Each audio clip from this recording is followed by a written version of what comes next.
खड़ा हो जाएगा, संगठित हो जाएगा, हम रास्ते पर उतरेंगे। इसका खामियाजा इस देश को, भारत को भुगतना पड़ेगा।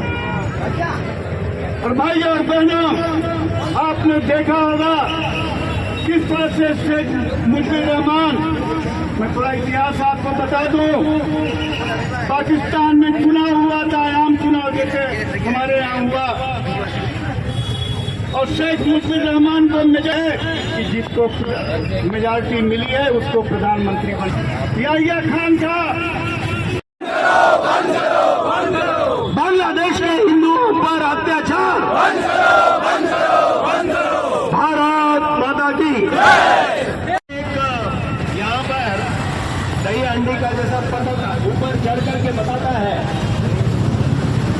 वो एक मनोरंजन का साधन हो सकता है, लेकिन यहाँ पर जो नौजवानों ने खड़े होकर के और यहाँ पर 3 घर लगा करके ऊपर जा करके क्या दिखाया, हिंदुओं की एक शक्ति का प्रदर्शन बढ़िया है।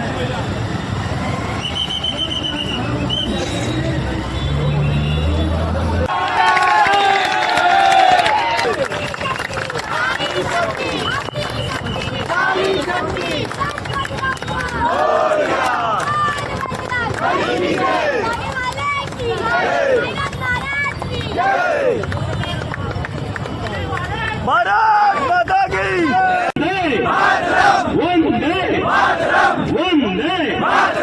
बांग्लादेश के हिंदुओं पर अत्याचार। मुंबई के मलाड वेस्ट में मालवानी फायर ब्रिगेड स्टेशन है, उसके पास में हो, जहाँ पर हजारों की संख्या में बहुत सारे हिंदू यहाँ पर इकट्ठा हुए हैं। यहाँ पर जो बांग्लादेश में जो अल्पसंख्यकों को जो निशाना बनाया जा रहा है, वहाँ पर हिंदुओं को हत्या हो रही है, जहाँ पर हिंदुओं के मंदिरें तोड़ी जा रही है और हिंदुओं के ऊपर घर जलाए जा रहे हैं। कहीं ना कहीं यहाँ पर देखा जाए कि हिंदुओं में बहुत सारा ये आक्रोश है और यहाँ पर हजारों की संख्या में लोग यहाँ पर इकट्ठा हैं। यहाँ पर नए कोई हिंदू संगठन से है, नए जो अपने पास जो सोसाइटी के लोग हैं, रोड पर चलने वाले लोग हैं, पूरा यहाँ पर इकट्ठा हुए हैं। इस तरीके से हिंदुओं की संख्या बांग्लादेश में, जब से बांग्लादेश देश बना तब से हिंदुओं की संख्या वहाँ पर घटी। अभी देखा जाए तो मात्र हिंदुओं की संख्या 8% हो चुकी है। अगर 10-20 सालों में देखा जाए तो हिंदुओं की वहाँ पर पूरी संख्या खत्म हो जाएगी। वहाँ पे जो अभी जो कुछ दिन पहले जो वहाँ पर सत्ता पलट हुआ, वहाँ के प्रधानमंत्री शेख हसीना को जिस तरीके से देश छोड़कर भागना पड़ा, वे कहीं न कहीं एक जगह है जो भारत में सबसे बड़ी हिंदू हुआ गया, जहाँ पर संख्या हजारों की संख्या में इकट्ठे हुए।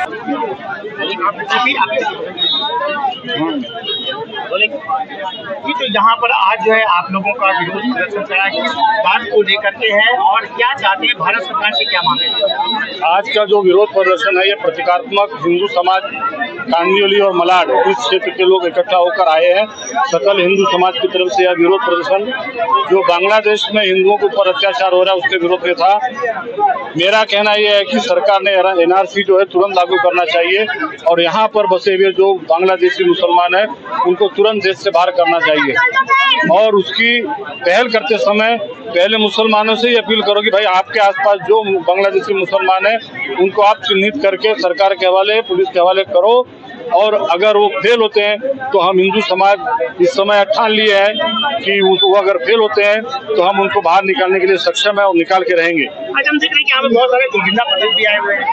ये गोविंदा पथक जो है एक तरह से एकता का प्रतीक है और एकजुटता से किस तरह से हम किसी चीज को हासिल कर सकते हैं, अपने लक्ष्य को किस तरह से पकड़ सकते हैं, पहुंच सकते हैं लक्ष्य तक, उसका प्रतीक है। इसलिए गोविंदा पथक ने भी अपनी जवाबदारी निभाते हुए, हालांकि गोविंदा 27 तारीख को है, फिर भी गोविंदा पथक ने कहा कि हमारी भी जवाबदारी की हम एकता का प्रतीक बनकर आपके बीच में आए और उन्होंने आकर यह जो है प्ले कार्ड लेकर सबको दिखाया और जो अत्याचार है उसके विरोध में प्रदर्शन किया है। विनोद जी, जब भी हिंदुओं की बात होती है, हिंदू एकता की बात होती है, मलाड मालवनी में बहुत सारे लोग इसके लिए खड़े हो जाते हैं। इस मुद्दे को लेकर के आप लोग सरकार से कैसे बात पहुंचाएंगे? मलाड मालवनी में नो डाउट जिस तरह का माहौल है, मालवनी में कुछ समाज विघातक तत्वों ने इधर के हिंदुओं को भी डिस्टर्ब करने का कई साल से प्रयास किया है और इस तरह का वातावरण किया है कि यहाँ का हिंदू भाग जाए। इसीलिए जब कभी इस तरह का बात आता है तो यहाँ का हिंदू और जागरूक होता है और इसीलिए वो रास्ते पर आया है। ये जो मनोरा देख रहे हैं शक्ति का प्रतीक है और वो शक्ति यहाँ के युवा दिखा रहे हैं और बांग्लादेश से उदाहरण देखकर हम ये सोच रहे हैं कि हमारे हिंदुओं ने अपनी ताकत दिखानी पड़ेगी। जिसमें सही वक्त पर गुस्सा नहीं आता है वो कभी इतिहास बनाता नहीं है और वही हम कर रहे हैं। यहाँ के हिंदुओं को की बोल रहे हैं कि उस उदाहरण से आप सीखिए। साथ ही में भारत पूरे विश्व के हिंदुओं का पालकत्व ले रहा है। जहाँ जहाँ हिंदुओं पर अत्याचार होगा वहाँ भारत बोलेगा, वहाँ भारत की गवर्नमेंट बोलेगी और भारत की गवर्नमेंट के पीछे भारतीय जनता अपनी ताकत खड़ी करेगी कि आप मोदी जी स्टेप लो, हम आपके साथ हैं क्योंकि आप ही हिंदुओं के नेता है और भारत ही विश्व को आगे आने वाले दिनों में दिशा दिखाएगा। तो बांग्लादेशी हिंदू जो मुस्लिम है उन्होंने अभी चिंता करने की जरूरत नहीं है। अभी थोड़ा थोड़ा माहौल वहाँ पे ठंडा हो रहा है, लेकिन फिर भी जितनी भी मदद उनको करनी हम करेंगे। वैसी भारत सरकार अलग तौर से कर रही है और जो भी भारत सरकार स्टेप लेगी वो उस हर स्टेप को भारत की जनता, मालवनी की जनता पूरी ताकत से साथ देगी। आज जो ये यहाँ पे हिंदू समाज के लोग इकट्ठा हुए हैं, क्या कहेंगे, किस तरह से आप लोग एकजुटता दिखा रहे हैं बांग्लादेश के हिंदू? जिस तरह बांग्लादेश में हिंदुओं के ऊपर अत्याचार और अन्याय चल रहा है उसको पूरी तरह जो निषेध करने के लिए यहाँ मालवनी में हिंदू समाज एकत्रित हुआ है और आज यहाँ बहुत बड़े पैमाने पे निदर्शन किया। और खास करके मालवनी की मैं बात करूंगा तो मालवनी में भी उसका प्रतीकात्मक पिछले कई वर्षों से हो रहा है और वो अन्याय के खिलाफ हमने पूरे हिंदू समाज ने यहाँ हमेशा आवाज उठाई है। और मालवनी में खास करके इस तरह के जब भी पूरे हिंदुस्तान में या हिंदुस्तान के बाहर हिंदुओं पर अत्याचार होते हैं तभी यहाँ हिंदू इकट्ठा होते हैं और उसका जोर शोर से निषेध करते हैं। और इसी बहाने आज यहाँ सब हिंदू इकट्ठा हुए और बांग्लादेश में जो हिंदुओं के ऊपर अत्याचार और अन्याय चल रहे हैं वो रोके जाने चाहिए, इसके लिए आज हमने यहाँ आंदोलन किया। सर, एक सवाल मेरा ये था, जो बांग्लादेश में हिंदुओं की संख्या घटी है तो उसको भारत सरकार को क्या कदम होना चाहिए कि आने वाली पीढ़ी जो है अब वो वहाँ की जो हिंदू की संख्या है घटनी नहीं चाहिए वहाँ पे?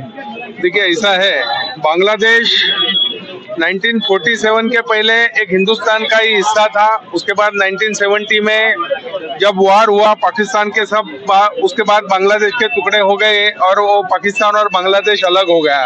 एक जमाने में बांग्लादेश में बहुसंख्य हिंदू वहाँ रहा करते थे, लेकिन आज तक पूरा इतिहास गवाह है कभी भी हिंदू ने कोई भी समाज के लोग, कोई भी जाति के लोगों को पलायन करने के लिए मजबूर नहीं किया। लेकिन एक मुस्लिम ऐसी कौम है जहाँ जहाँ हिंदू दलित है वहाँ भागने के लिए वो लोग वहाँ मजबूर करते हैं, वहाँ उन्हें मजबूर करके उनके ऊपर अन्याय करते हैं, अत्याचार करते हैं, उनके ऊपर लैंड जिहाद करते हैं, लव जिहाद करते हैं और अनेक प्रकार के अन्याय करके उन्हें मजबूर किया जाता है। आने वाले समय में हमारे देश को एक सक्षम नेतृत्व आदरणीय प्रधानमंत्री नरेंद्र मोदी जी के रूप में मिला है और आने वाले समय में पूरे हिंदुस्तान के समस्त हिंदुओं की ओर से आवाज उठाई जाएगी कि बांग्लादेश में ही नहीं पूरे पृथ्वी पर, पूरे इस विश्व में जहाँ जहाँ हिंदू रहते हैं वहाँ हिंदू की आबादी बढ़े, उनको संरक्षण दिया जाए, उनकी जगह जमीन और उनके जहाँ बच्चे लोग पढ़ते होंगे उनको अच्छी तरह शिक्षा दी जाए, उनकी जमीन पूरी उनके कब्जे में आए और अच्छी तरह हिंदुओं का वहाँ विकास हो, धर्म का प्रचार हो। इस तरह आने वाले समय में काम किया जाएगा तो बांग्लादेश के जो हिंदू पलायन कर रहे हैं और पूरे विश्व में जो पलायन कर रहे हैं वो एक जगह रुकेंगे और हिंदुओं की ताकत वहाँ बलवान करेंगे। क्या भारत सरकार को ऐसा कदम उठाना चाहिए क्या, जो पहले बांग्लादेश एक भारत का ही हिस्सा था, अगर वो हिस्सा को अगर ले लिया जाएगा, सपोज कीजिए कि वहाँ पर जितने भी हिंदू रहेंगे, बार बार अत्याचार होता रहेगा, कोई भी सरकार है, अगर बांग्लादेश को कुछ हिस्सा अगर भारत ने मिला लिया जाए तो क्या वहाँ पर हिंदुओं पर अत्याचार कम हो सकता है? देश के बहुत सारे टुकड़े हुए हैं, आने वाले समय में आप देखेंगे और टुकड़े 80-80 ज्वाइन करने के लिए हम लोग और प्रधानमंत्री नरेंद्र मोदी जी उसमें काम करेंगे। शेख हसीना को हर देश ने भगा दिया, हमारे पंत प्रधान नरेंद्र मोदी ने उनको यहाँ पे सहारा दिया। ऐसा कोई देश नहीं है जिस देश में उसको लिया गया। हमारे पंत प्रधान ने नरेंद्र मोदी ने, हमारा भारत ऐसा देश है कि वो किसी को भी सहारा दे सकता है, लेकिन जब हमारी बात हमारे हिंदुओं पर आती है तब हमारे हिंदू चुप नहीं बैठते। और जब हमारे हिंदुओं को और हमारे भारत को कोई टच करता है तो हमारे हिंदू साथ में बैठे, हम उसको मारे या तोड़े, हम अपनी जान दे या हमारी जान हम देने भी तैयार हैं। ऐसे ऐसे जब देश के युवा जब अपने धर्म की रक्षा के लिए जब निकलेंगे तो जो हमारे पूर्वजों का सपना था कि भारत को विश्व गुरु बनाना है, तो आने वाले समय में भारत एक विश्व गुरु बनेगा। ऐसे ऐसे युवा और हर एक हिंदुओं को इकट्ठा होने की जरूरत है। जय हिंद, जय भारत।